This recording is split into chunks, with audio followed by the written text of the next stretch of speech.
लोकसभा चुनाव के दौरान राजनीतिक दलों के बीच बयानबाजी तेज हो गई है।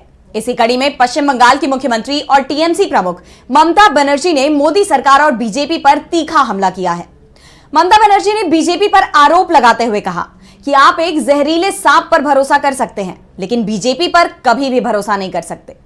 तो आखिर क्यों मुख्यमंत्री ने कही इतनी बड़ी बात, और भी क्या कुछ कहा उन्होंने, जानने के लिए देखिए ये रिपोर्ट। लोकसभा चुनाव की तैयारियों में जुटे सभी राजनीतिक दल अपने अपने चुनावी अभियान में जुटे हुए हैं। पश्चिम बंगाल की मुख्यमंत्री ममता बनर्जी ने गुरुवार को कूच बिहार में एक रैली को संबोधित किया। इस रैली में उन्होंने मोदी सरकार पर करारा हमला बोला।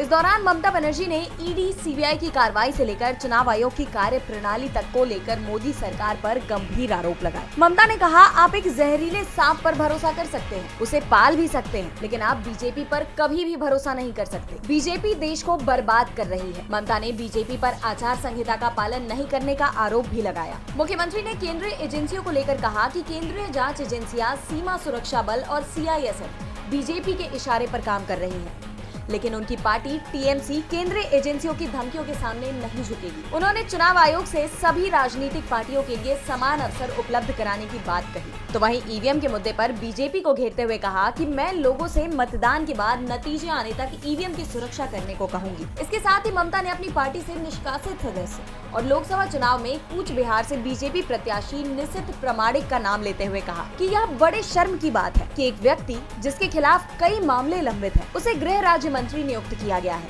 ममता ने बीजेपी पर तंज कसते हुए कहा कि ये वही निशित हैं जो पहले टीएमसी में हुआ करते थे, लेकिन 2018 में पार्टी से निष्कासित कर दिया गया था। अब वह बीजेपी की संपत्ति है।